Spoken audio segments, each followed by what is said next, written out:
Hello and welcome back to Technological Heritage. This is kind of a spur of the moment video here. I wanted to document this. So I was working on this lamp here. And I need to make some showcase videos of these lamps. I do collect these as well. I like the old fluorescent stuff. But yeah, I was just working on this and decided to document this. This thing has probably the most hours I've ever seen on one of these desk lamps. Usually when I get them, they have their original tubes. But they're usually in pretty good shape. The tubes still work and all that, and the reflector paint and all that's still nice and shiny and stuff like that. Well, I can see the paint on here is nice and shiny.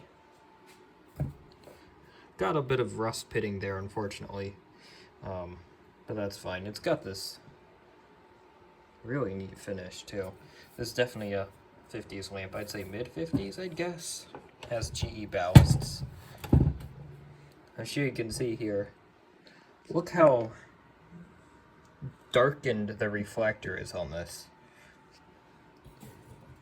And actually, before I remove the tube, this tube here works still. It's very dim. It's probably near EOL. In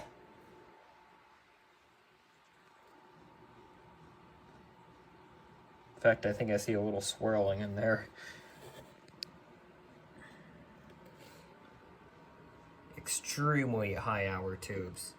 And look how just baked all the stickers are. That's completely gone, so I don't even know who made this thing. Well, I might be able to make something out, actually.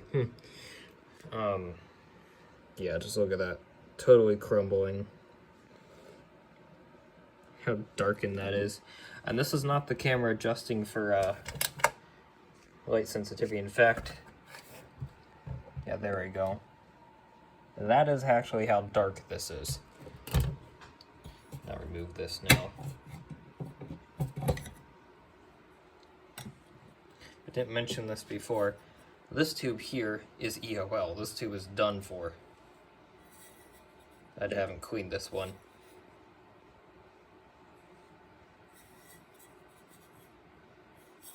But yeah, this tube is totally done for. Does not light at all. I could probably make it light on electronic ballast. But yeah, it will not start on this lamp anymore.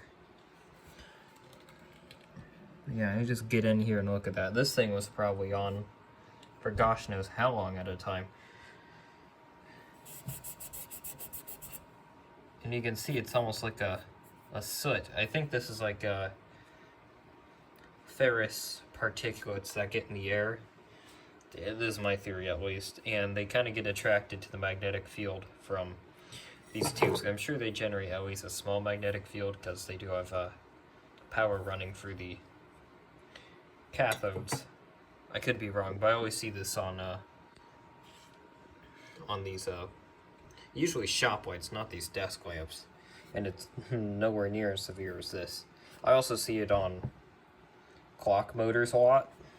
On the inside of a clock case, with a synchronous motor, there's usually a pattern where dust has settled around the motor. It could just be from static electricity too, maybe? I'm not quite certain.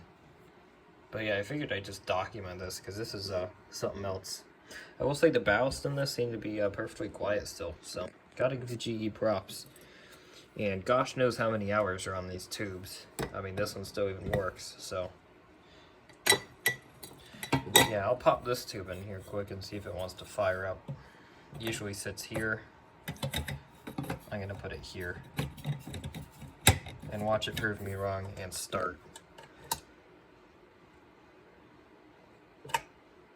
Yep, you can see it's not. I'll preheat it for a bit longer.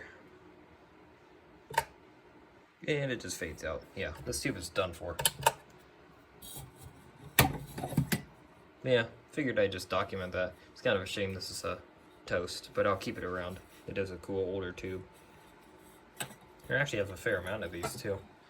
I've gotten a number of lamps, or yeah, a number of lamps with these tubes in them.